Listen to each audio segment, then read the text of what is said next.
بسم اللہ الرحمن الرحیم۔ السلام علیکم۔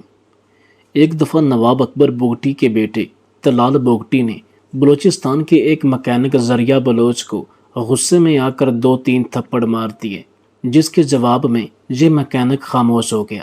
ہوا کچھ یوں کہ سردیوں کے دن تھے۔ طلال بگٹی اپنی گاڑی لے کر مکینک ذریعہ بلوچ کے پاس آئے اور ان سے کہا کہ میری گاڑی کی ایک فرنٹ لائٹ خراب ہو گئی ہے اور اس کے علاوہ کچھ سروس کروانی ہے۔ مکینک نے کہا کہ طلال بھائی، اس وقت میرے پاس ٹائم نہیں ہے، آپ ایسا کریں کہ اس گاڑی کو کل لے کر آئیں۔ میں اس گاڑی کو تسلی سے چیک کروں گا اور اس میں موجود کسی بھی قسم کا فالٹ ہوگا اس کو دور کر دوں گا۔ آج میں آپ کے سامنے کھڑی اس گاڑی کی سروس کر رہا ہوں۔ مکینک کی یہ بات سن کر طلال بگٹی نے اس سے کہا کہ تم ایسا کرو کہ صرف گاڑی کی فرنٹ لائٹ ٹھیک کر دو، باقی میں 1-2 دنوں بعد آ کر کام کروا لوں گا۔ مکینک نے کہا کہ میرے پاس وقت نہیں ہے، کیونکہ میں جس گاڑی کا کام کر رہا ہوں اس میں مجھے پہلے ہی بہت لیٹ ہو گئی ہے۔ نہ جانے کیوں طلال بگٹی کو غصہ آیا اور اس نے اس مکینک کے گریبان سے پکڑ کر اس کو 2-3 تھپڑ مار دیے اور کہا کہ میں تجھ سے کوئی مفت میں کام کروانے آیا ہوں، مجھے جلدی ہے اور میں نے لمبے سفر پر جانا ہے اور اس روڈ پر صرف تم ہی مکینک ہو، پیچھے میں 2 مکینک چھوڑ کر آ رہا ہوں اور تم مجھے نخرے دکھا رہے ہو۔ لوگوں نے بیچ میں آ کر طلال بگٹی اور اس مکینک کو الگ کیا اور معاملہ رفع دفع کیا۔ دیگر لوگوں کے کہنے پر زبردستی مکینک سے طلال بگٹی نے اپنی گاڑی کی فرنٹ لائٹ ٹھیک کروائی، اس کی رقم اسے ادا کی اور چلتے بنے۔ 2-4 روز کے اندر اس سارے معاملے کی خبر نواب اکبر بگٹی کو لگتی ہے۔ چونکہ سردی تھی تو انہوں نے کچھ میوہ جات لیے اور اس مکینک کی دکان پر پہنچ گئے۔ جب مکینک کی نظر نواب اکبر خاں بگٹی پر پڑی تو مکینک مزید گھبرا گیا اور یہ سمجھ رہا تھا کہ لگتا ہے معاملہ زیادہ بگڑ گیا ہے کہ نواب اکبر بگٹی خود چل کر میرے پاس آئے ہیں، اب میری خیر نہیں۔ اس سے پہلے کہ نواب اکبر بگٹی خود چل کر اس کی دکان پر آتے، جیسے ہی نواب اکبر بگٹی اپنی گاڑی سے باہر نکلے، یہ دوڑ کر ان کے پاس گیا اور ان کے گھٹنوں کو ہاتھ لگا کر معافی مانگنے لگا۔ نواب اکبر بگٹی نے اسے کہا کہ یہ تم کیا کر رہے ہو؟ تو مکینک نے کہا کہ مجھ سے غلطی ہو گئی اور میں اپنی غلطی پر شرمندہ ہوں۔ نواب اکبر بگٹی نے کہا کہ یہی الفاظ کہنے کے لیے میں تمہارے پاس آیا ہوں، فرق صرف یہ ہے کہ میرے بیٹے سے غلطی ہو گئی اور میں شرمندہ ہوں، لہٰذا تم مجھے معاف کر دو۔ جب مکینک کے کانوں میں نواب اکبر خاں بگٹی کے یہ الفاظ پڑے تو اس کی جان میں جان آئی۔ قصہ مختصر یہ کہ نواب اکبر بگٹی اس کی دکان میں بیٹھے اسے وہ میوہ جات دیے اور اس سے کہا کہ مجھے 2 دن بعد تمہارے اور طلال میں ہونے والے سارے معاملے کی خبر لگی تو میں تمہارے پاس طلال کی جانب سے کی گئی غلطی کی معذرت کرنے آیا ہوں، کیونکہ اس وقت طلال بلوچستان میں موجود نہیں ہے۔ وہ جس دن تمہارے پاس آیا تھا اس کے بعد وہ صوبہ سرحد میں کسی کام کے سلسلے میں گیا ہوا ہے۔ اگر وہ یہاں ہوتا تو میں اس کو بھی اپنے ساتھ ضرور لے کر آتا کہ وہ بھی تم سے معذرت کرے، لہٰذا اس کے نہ ہونے کی وجہ سے میں خود چل کر تمہارے پاس آیا ہوں۔ دیکھتے ہی دیکھتے پورا بازار وہاں پر اکٹھا ہو گیا۔ نواب اکبر خاں بگٹی نے سب کے سامنے کہا کہ میں اپنے بیٹے کی گئی غلطی پر شرمندہ ہوں۔ تمام انسان برابر ہیں، کوئی بھی کسی سے افضل نہیں ہے۔ تم طلال کے ملازم تو ہو نہیں جو وہ تم پر روب جما کر گیا۔ مکینک نے کہا کہ غلطی میری بھی ہے، کیونکہ جیسا آپ کہہ رہے ہیں کہ وہ اس دن سے گئے ہوئے ہیں اور واپس نہیں لوٹے، تو ان کی مجبوری تھی جو وہ مجھے کہہ رہے تھے کہ میں پیچھے 2-3 مکینک چھوڑ کر آیا ہوں کہ چلو تم سے کام کروا لوں گا۔ قصہ مختصر یہ کہ پورا بازار نواب اکبر بگٹی کے اس بڑے پن سے بہت زیادہ متاثر ہوا۔ اس میں کوئی 2 رائے نہیں کہ نواب اکبر خاں بگٹی جتنا بڑا انسان تھا اس سے بڑا اس کا ظرف تھا۔ وہ ہر اچھائی برائی میں تمیز رکھنے والا انسان تھا۔ اس کا اپنا ایک رعب و دبدبا تھا، لیکن جہاں غلطی ہوتی تھی وہ اسے تسلیم کر کے معذرت کرنے میں کوئی یار محسوس نہیں کرتا تھا، لیکن جہاں بات ہوتی تھی حق کی تو وہاں سامنے وقت کا فرعون ہی کیوں نہ کھڑا ہوتا، نواب اکبر خاں بگٹی کے جھکنے کا سوال ہی پیدا نہیں ہوتا۔ وہ اکثر کہا کرتے تھے کہ اپنے سے کمزور کے ساتھ لڑائی نہیں ہوتی، صرف انا ہوتی ہے۔ غیرت مند شخص وہ ہے جس کی اگر اپنے سے کمزور کے ساتھ لڑائی ہو تو وہ اسے درگزر کرے اور اگر اپنے ہم پلہ سے لڑائی ہو یا اپنے سے بڑے آدمی سے لڑائی ہو تو اس کو آنکھیں دکھائے اور اپنے حق کے لیے ڈٹ جائے۔ کسی بھی شخص کے لیے اس سے بڑھ کر عزت نفس کی تشریح نہیں ہو سکتی کہ اگر کبھی کوئی کمزور زیادتی کر دے تو اس سے درگزر کیا جائے، لیکن اگر آپ کے ساتھ کوئی بڑا کوئی سخت معاملہ کرے، کوئی زیادتی کرے تو اس کے سامنے سینہ تان کر کھڑے ہو جائیں۔ مولانا رومی کہا کرتے تھے کہ دیکھنے میں جو لوگ ہمیں سادہ سے معلوم ہوتے ہیں کہ یہ شخص اتنے بڑے مقام کو کیسے پہنچ گیا، اس میں کچھ نہ کچھ گن ایسے ہوتے ہیں جو اللہ تعالیٰ کی نظر میں اس کی مخلوق سے پیار کرنے والے یا ہمدردی کرنے والے ہوتے ہیں، جس کی وجہ سے اللہ تعالیٰ انسان کو ایک منفرد مقام عطا کرتا ہے۔ بالکل اسی طرح کا واقعہ ہے کہ قصور کا رہنے والا جمیل غریب گھر کا بچہ اسکول جاتا ہے۔ باپ کی پنکچر لگانے کی دکان ہے۔ جمیل میٹرک میں تھا، گھر کی حالات کافی خراب تھے، نہ کوئی دوست منہ لگاتا، نہ کوئی رشتہ دار پاس بیٹھتا۔ کبھی گاؤں والے کوئی صدقہ خیرات کرتے تو ان کے گھر کھانا یا کچھ بھی کھانے پینے کا سامان ہوتا ان کے گھر دے جاتے۔ جمیل کی ماں سادہ سی ان پڑھ، اپنا نام بھی کہاں لکھ سکتی تھی۔ جمیل کی ماں کو تمام رشتہ دار بلانا گوارا نہ کرتے تھے۔ بھائی بلاتے کیوں؟ آج کل بھلا غریب کا کون بنتا ہے؟ سگا بھائی امیر ہو، غریب بھائی کو اپنا بھائی کہتے ہوئے شرم محسوس کرتا ہے۔ جمیل سکول سے گھر آیا، ماں کھانا بنا رہی تھی۔ جمیل بولا، اماں آج کل چاچو کے بیٹے کی مہندی ہے، ہم نے نہیں جانا کیا؟ ماں بولی، پتر ہم کو بلایا ہی نہیں ان لوگوں نے۔ جمیل بولا، اماں لیکن چاچو نے ہم کو کیوں نہیں بلایا؟ بھلا پورے گاؤں کو بلایا ہے، بس ہم کو ہی نہیں۔ ماں مسکرائی، دفع کر پتر، ہم کو جانے کی کیا ضرورت ہے؟ باپ گھر آیا، جمیل کی ماں کو بولا، جمیل کی ماں کیا بنایا ہے کھانے میں؟ جمیل کی ماں بولی، دال چاول بنائے ہیں۔ باپ کے چہرے پر اداسی سی تھی۔ بولا، غریب ہونا بھی ایک سزا ہے نا؟ بھائی کی اچھی نوکری ہے، بچے پڑھ لکھ گئے ہیں، وہ بھی اچھی نوکریاں کرتے ہیں۔ آج دیکھ لو، میرے سگے بھائی نے پورے گاؤں کو بلوایا ہے، مجھے چھوڑ دیا۔ بھلا پاگل، ہم نے کون سا کوئی زیادہ کھانا کھا لینا تھا؟ جمیل کی ماں دال میں پانی ڈالتے ہوئے بولی، اے جی آپ پریشان نہ ہوں، دفع کریں، نہیں بلاتے تو ہم کو کیا ضرورت بھلا ان کی؟ اللہ کا شکر ہے ہم اپنے گھر میں عزت کا کھانا کھاتے ہیں، کوئی بات نہیں، آج غریب ہیں تو دن بدل جائیں گے۔ لیکن سوچو نا، ہم کتنے بھی سو چکے ہیں، اپنوں کو صرف اس لیے چھوڑ دیتے ہیں کہ وہ ہماری حیثیت کے نہیں ہوتے، وہ ہمارے اسٹیٹس کے نہیں ہوتے۔ کتنے کم عقل ہیں نا ہم، سوچتے بھی نہیں جس اللہ نے دولت اور عزت دی ہے کیا وہ واپس نہیں لے سکتا؟ کیا وہ زوال کو عروج اور عروج کو زوال نہیں دیتا؟ کیا ہم لوگ نہیں دیکھتے؟ قبروں میں سوئے کبھی بادشاہ وقت رہے تھے۔ جمیل سکول پہنچا، سردیوں کے دن تھے، دھند چھائی ہوئی تھی، پاؤں میں کھلی جوتی پہنی تھی، سردی لگ رہی تھی۔ ماسٹر نے کہا، جمیل کل سے بند بوٹ پہن کر آنا سکول، سمجھے؟ جمیل نے ہاں میں سر ہلایا، ٹھیک ہے سر، جیسا آپ کہیں۔ گھر آیا، ابا کا انتظار کرنے لگا۔ آج ابا گھر آتا ہے تو کہتا ہوں، ابا مجھے نئے بوٹ لے کر دو۔ شام کو ابو گھر آیا، جمیل سکول کا سبق پڑھ رہا تھا۔ ابو پاس آ کر بیٹھا، پتر جا اٹھ میرے واسطے پانی کا گلاس لا۔ جمیل کہنے لگا، ابا مجھے بات کرنی ہے تم سے۔ ابا بولا، جا پہلے پانی تو لا۔ ابو نے اپنا بوٹ اتارے، جلدی سے ابو کے بوٹ پہنے تو پانی کے نل کی طرف چل دیا۔ جب بوٹ پہن کر چلنے لگا تو نیچے سے ٹھنڈک محسوس ہونے لگی۔ جب بوٹ دیکھے تو دونوں کے تلوے نیچے سے پھٹے ہوئے تھے۔ ابو جو بوٹ پہنتے تھے وہ بالکل خراب ہو چکے تھے۔ جمیل اداس ہو گیا۔ سب لوگ نئے کپڑے پہنتے ہیں، نئے شوز پہنتے ہیں، میرے ابو اتنی محنت کرتے ہیں پھر ٹوٹا ہوا جوتا پہنتے ہیں۔ ابو کو پانی دیا، پاؤں کی طرف دیکھا، ابو کے پاؤں نیچے سے کچھ زخمی تھے۔ جمیل کتاب لے کر بیٹھ گیا۔ ابا بولا، جمیل پتر کیا بات کرنی تھی؟ جمیل مسکرایا، ابو میں بہت کام کروں گا، ہمارا بھی چاچو لوگوں کی طرح بڑا گھر ہوگا۔ جمیل اسکول سے پاس ہوا، کالج پہنچ گیا۔ پہلے اس نے اپنے باپ سے کہا کہ گھر کے حالات کچھ ایسے ہیں، میں تو کہتا ہوں کہ 2 سال کوئی کام دھندا کر لیتا ہوں، پڑھائی بعد میں شروع کر لوں گا۔ لیکن باپ چاہتا تو بس یہ کہ جیسے میں آج دھکے کھا رہا ہوں میرا بیٹا نہ ذلیل ہو کل کو۔ پھر جمیل دل لگا کر پڑھنے لگا۔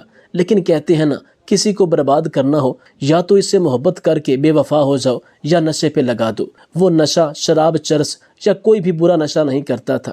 کچھ دوست جلتے تھے جمیل سے، وہ ایک ذہین اور قابل لڑکا تھا۔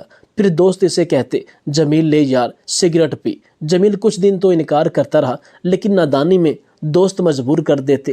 ایک دوست بولا، جمیل چھوڑ یار، یہ بھی کیا یاری ہوئی، تم سگریٹ کا ایک کش نہیں لگا سکتے ہمارے لیے۔ جمیل نے دوستی نبھاتے ہوئے سگریٹ کا ایک کش لگایا، پھر ایک کش سے ایک سگریٹ پینے لگا۔ وہ بربادی کی طرف چل دیا۔ سگریٹ پی کے گھر آتا، ماں باپ سے چھپ کر پیتا تھا۔ وہ میکینیکل انجینئرنگ کر رہا تھا۔ سگریٹ سے پاؤڈر کا نشہ کرنے لگا۔ باپ کو محسوس ہونے لگا جمیل کچھ تو غلط کر رہا ہے، لیکن یقین بھی تھا اپنے جمیل پہ۔ جمیل گھر سے میکینیکل انجینئرنگ کرنے کالج جاتا۔ اس کے والدین بھی یہی سمجھتے تھے کہ یہ گھر سے سیدھا کالج اور کالج سے سیدھا گھر آتا ہے، لیکن وہ گھر سے کالج جاتا اور دوستوں کے ساتھ نشہ کر کے نشہ کرنے والوں کے ساتھ پڑا رہتا۔ کبھی کسی سے جھگڑا کرتا، کبھی کسی سے مار کھا کر آتا۔ ایک دن گاؤں کے ایک لڑکے نے دیکھا جمیل نے کالج کا یونیفارم پہنا ہوا ہے، نشہ کرنے والوں کے پاس بیٹھا ہوا۔ کچھ لڑکے اس سے جھگڑ رہے تھے۔ اس نے جمیل کے ابا کو بتایا، چچا تیرا لڑکا تو نشئی ہے۔ یہ بات پورے گاؤں میں پھیل گئی، سب رشتہ دار بھی جان گئے۔ سب رشتہ دار کہنے لگے جیسے ماں باپ ویسے ہی لڑکا بھی نکلا۔ رشتہ دار کہکا لگاتے تھے، مذاق اڑاتے۔ بڑا کہتا تھا میرا پتر انجینئر بن رہا ہے، میرا پتر بڑا آدمی بنے گا۔ وہ دیکھو ذرا انجینئر صاحب نشہ کر کے پائلٹ بنے ہوئے ہیں۔ ماں بہت روئی، جمیل میرے بچے یہ کس راہ پر چل دیا تو، ہم کو کس جہنم میں دھکیل دیا تم نے۔ وہ نشہ کر کے گھر لوٹا تو باپ سامنے نظر آ رہا تھا۔ باپ نے ہاتھ سے بیگ لیا، جمیل کو پاس بٹھایا۔ جمیل نظریں جھکا رہا تھا۔ باپ نے مسکرا کر کہا کوئی بات نہیں پتر، نہ نظریں جھکا اپنے باپ سے، میں تو باپ ہوں تیرا، سب تم کو غلط کہہ سکتے ہیں، میں تو تم کو غلط نہیں کہہ سکتا۔ جمیل کی ماں کو کہنے لگا جا روٹی دے اس کو۔ جمیل کو روٹی دی، اس نے لقمہ توڑا، ہاتھ کانپ رہے تھے، نوالا منہ میں ڈالا ہی نہیں جا رہا تھا، ساری سبزی کپڑوں پہ گرا دیتا۔ ماں بلک بلک کر رونے لگی، میرے بچے، ہاں یہ کن ظالموں نے ظلم کیا ہے تم پہ۔ ماں دیوار کے ساتھ لگ کر بیٹھ گئی، آنکھوں میں آنسو تھے۔ وہ باتیں یاد کرنے لگی جب جمیل یوسف کہتا تھا امی تو نہ پریشان ہوا کر، دیکھنا میں انجینئر بن کر اچھی نوکری کروں گا تو جتنے رشتہ دار ہم کو اپنا نہیں کہتے وہ ہمارے گھر دوڑ دوڑ کر آیا کریں گے۔ سینے سے لگایا جمیل کو، میرے بچے تو ہمارا سہارا ہے اور تم ہی بے سہارا ہو گئے۔ باپ ساری رات پاس بیٹھا رہا۔ صبح جمیل اٹھا، جمیل کالج جانے لگا۔ باپ نے جمیل کو پاس بٹھایا۔ جمیل سمجھ گیا تھا کہ ابا کو سب پتہ چل گیا ہے۔ باپ نے ہاتھ پکڑا، اپنے پاس بٹھایا، ماتھے پہ بوسہ کیا۔ جمیل پتر، پتہ ہے جب میرے سگے بھائی مجھ سے منہ موڑ گئے نا تو میں ان سے کہتا تھا میرا پتر جب کامیاب ہوگا نا تو دیکھنا میں آپ لوگوں کے لیے نہیں رویا کروں گا۔ تمہاری ماں ان پڑھ سی ہے، جب لوگ کھانا دے کر جاتے ہیں نا ہمارے گھر ہم کو غریب سمجھ کر تو وہ مسکراتی ہے، کہتی ہے میرے پتر جب کامیاب ہوگا پھر میں لوگوں سے روٹی نہیں لیا کروں گی۔ اپنی سہیلیوں کو بتا رہی تھی کہ میرا پتر انجینئر بن رہا ہے۔ پتہ ہے مجھے کہہ رہی تھی ہم حج کرنے جائیں گے، پتر تم کس راہ پر چل دیے ہو۔ جمیل کی آنکھوں میں آنسو تھے، باپ کے چہرے کی طرف دیکھا، آنکھوں میں بے بسی تھی۔ پھر باپ نے ٹوٹا ہوا جوتا پہنا، پتر جب تک میں زندہ ہوں تمہارے لیے سب کچھ کروں گا، جو مانگو گے لا کر دوں گا۔ اتنا کہہ کر باپ اپنی پنچر کی دکان پر جانے لگا۔ پتر تم کو اس حالت میں جب تیری ماں دیکھتی ہے تو بہت روتی ہے۔ جمیل تڑپ اٹھا تھا، نشے کی لت لگ جائے تو چھوڑنا ناممکن ہوتا ہے، لیکن بات نیت کی ہوتی ہے۔ خود کو بدلنا ہو تو کون سا مشکل کام ہے بھلا۔ ارادے مضبوط ہوں، اللہ کی قسم تم دل سے کچھ کرنے کا ارادہ کر کے تو دیکھو، کامیابی تمہاری نہ ہو جائے تو کہنا۔ جمیل اٹھا، ماں کے قدموں کا بوسہ لیا، اماں معاف کر دے۔ جمیل رونے لگا، اس قدر بچوں کی طرح رویا کہ اس کی ہچکی بند گئی۔ ماں کا جوتا لے کر اپنے سر میں مارنے لگا، کہنے لگا ماں مارو مجھے، میں بھٹک گیا تھا، اب تیرا پتر کوئی غلط کام نہیں کرے گا، میں سب برائی چھوڑ کر تمہارا سر فخر سے بلند کروں گا۔ ماں کی آنکھیں نم ہو گئی تھی، پتر ہم کو کچھ نہیں چاہیے، بس تو اپنے پیروں پر کھڑا ہو جا، تیری ماں بس اتنا چاہتی ہے۔ جمیل کالج جانے لگا۔ نشے کی عادت بہت درد دیتی ہے، لیکن جن کو جیتنا ہو ان کو آگ پر چلنا پڑتا ہے، کانٹے برداشت کرنے پڑتے ہیں۔ اپنے دیگر دوستوں کے سامنے جمیل نے خود کو مضبوط کیے رکھا۔ جمیل کا چاچا محلے والوں کو کہنے لگا، نشئی سنا ہے بڑے بڑے خواب دیکھ رہا ہے، وہ کبھی کامیاب نہیں ہو سکتا، لکھوا لو ہم سے۔ جب جمیل کے باپ کو پتہ چلا اس کا بھائی ایسی باتیں کرتا ہے تو اسے بہت دکھ ہوا۔ جمیل نے انجینئرنگ اچھے نمبروں سے پاس کر لی، پھر نوکری کی تلاش میں گھومنے لگا۔ اچھی جاب مل جانا آسان کہاں تھا، سب کہنے لگے اس کے جیسے پڑھے لکھے ہزاروں گھوم رہے ہیں، لیکن جن کو کچھ کرنا ہوتا ہے وہ کسی معجزے کا انتظار نہیں کرتے۔ جمیل اپنے باپ کے ساتھ پنکچر کی دکان پر جانے لگا، نماز ادا کرنے لگا اور رو رو کر اللہ سے دعائیں کرتا۔ اللہ نیت دیکھتا ہے اور جس کی لگن سچی ہو، اللہ پہ کامل یقین ہو، وہ بھلا کب ہارتے ہیں۔ باپ کو کچھ لوگ کہتے ہیں یار تیرا منڈا پڑھا لکھا ہے، اس کو کہیں چپڑا سے ہی بھرتی کروا دے۔ باپ کہتا ہے جہاں نصیب ہوئے وہاں رزق لگ جائے گا اس کا۔ پھر جب وقت بدلتا ہے، جب محبت کا صلہ ملتا ہے، جب نیتوں کا سودا ہوتا ہے پھر معجزے بھی ہوتے دیر نہیں لگتی۔ جمیل نے جاپان کی ایک آٹو موبائل کمپنی میں آن لائن اپلائی کیا ہوا تھا۔ کمپنی والوں نے جب دیکھا اتنا ذہین اور قابل لڑکا، انہوں نے فوراً اسے اپنے پاس بلانے کا فیصلہ کر لیا۔ جمیل نے ہاتھ میں پنچر کا سامان پکڑا ہوا ٹائر کھول رہا تھا۔ فون کی گھنٹی بجی، دیکھا یہ نمبر پاکستان کا تو نہیں ہے۔ فون ریسیو کیا، دنیا ہی بدل گئی۔ آنکھوں میں آنسو آ گئے۔ سامنے ایک انجینئر انگلش میں بات کر رہا تھا۔ مسٹر جمیل، ہم کو آپ کی قابلیت پر فخر ہے۔ ہم آپ کو کمپنی کا ممبر بنانا چاہتے ہیں۔ آپ کو اگر ہماری آفر قبول ہے تو ہمیں اپنے پیپرز بھیج دیں۔ جمیل سجدے میں گر گیا، کسی کو کچھ نہ بتایا، پیپرز بھیج دیے۔ 10 دن میں ویزا لگ کر آ گیا۔ باپ کے ہاتھ چوم کر بولا، اللہ نے ابو آپ کی دعائیں سن لی ہیں۔ ماں کے قدموں کو چوم لیا، اماں دعا دے مجھے، تیرا پتر جاپان جا رہا ہے۔ ماں کے ہاتھ سے دودھ کا مگ گر گیا، آنسو بہنے لگے۔ یقین نہیں ہو رہا تھا، باپ کھانا کھا رہا تھا، نوالا گلے سے اتر ہی نہیں رہا تھا۔ باپ بہت رویا۔ اللہ میرے پتر پر اپنی رحمت کا سایہ رکھنا۔ جمیل نے بتایا، اب آپ کو بہت ساری تیاری کرنی ہے، پرسوں کی فلائٹ ہے۔ میری ماں خوش بھی تھی مگر جگر کی جدائی پہ اداس تھی۔ باپ پرانے سے کپڑے پہنے، گھر میں استری تھی نہیں، ایسے ہی کپڑے پہنے جمیل کو چھوڑنے ایئرپورٹ گیا۔ ماں بھی ساتھ تھی۔ امیر رشتہ دار دیکھ رہے تھے جن کی اوقات 2 وقت تک کھانا کھانے کی نہیں۔ ان کے بیٹے کی محنت اسے کہاں لے جا رہی تھی۔ الوداع ہوا، روتی آنکھوں سے اوجھل ہو گیا۔ محنت کرنے لگا، مہینے کے لاکھوں گھر بھیجنے لگا۔ کچے گھر سے بڑا بنگلہ بنا لیا۔ رشتہ دار سب اپنے ہو گئے۔ جو بھائی کبھی خوشی غمی میں نہ پوچھتے تھے وہ اب ہر روز دن میں 4 چکر لگاتے۔ اللہ محنت کا پھل ضرور دیتا ہے۔ جمیل واپس گھر آیا۔ پاکستان آ کر اپنی آٹو موبائل کمپنی کا آغاز کیا۔ جاپان کے بڑے انجینئرز وزٹ کرنے آتے ہیں، اونر آتے، ایک پنکچر لگانے والے باپ، ان پڑھ ماں کا بیٹا بڑے بڑے پڑھے لکھوں کو لیکچر دیتا۔ اس کمپنی میں سینکڑوں لوگوں کو روزگار لگ گیا۔ ماں باپ کے ساتھ حج کیا، ماں کا خواب پورا کیا۔ جمیل آج ملک کے بڑے ناموں میں شمار ہوتا ہے۔ رشتہ داروں میں ہر گھر سے اس کے لیے رشتہ آیا تھا، حتیٰ کہ 2 چچا گھر آئے۔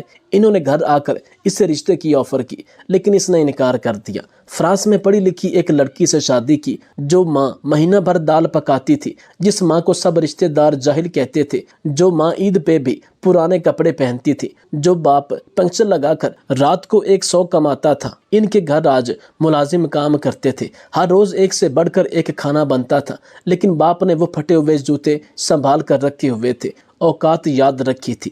اشفاق احمد صاحب کہتے ہیں کہ اے فارس کو پڑھنے والے نوجوان، جمیل عشق معشوقی کر کے، نشوں میں ڈوب کر، لڑائی جھگڑے کر کے پنکچر لگا سکتا تھا۔ زندگی نے ایک موقع دیا تھا سدھرنے کا، اس نے کامیابی کا راستہ چنا اور اپنی محنت اور اللہ کی رحمت سے کامیاب ہوا۔ 2 راستے ہیں تمہارے سامنے، فیصلہ تم لوگوں کا ہے۔ اپنے ماں باپ کے چہرے کو دیکھ لو، پھر اکیلے بیٹھ کر سوچنا، خود کو ایک بار مٹی میں ملا کر غلام بننا ہے یا اپنی قسمت پہ رونا ہے۔ محنت تم کرو، بس کامیابی کی ضمانت فارس دیتا ہے۔ شاید تیرے ماں باپ تم پر بہت سی امیدیں لگائے بیٹھے ہیں، ان کا بھرم رکھنا، خود کی خاطر نہ سہی اپنے بوڑھے والدین کا آسرا اور انہیں بڑھاپے کا سکون مہیا کرنے کے لیے آج محنت کرو، تاکہ تمام رشتہ داروں کو تمہارا نام لیتے ہوئے فخر محسوس ہو، ورنہ زندگی تو گزر ہی جانی ہے۔ حالات جیسے ہی کیوں نہ ہو، لیکن کوشش کریں کہ اپنی ذات کے علاوہ اپنی ذات سے جڑے دیگر رشتہ داروں، بہن بھائیوں کے لیے بھی آپ فخر کا مقام بنیں۔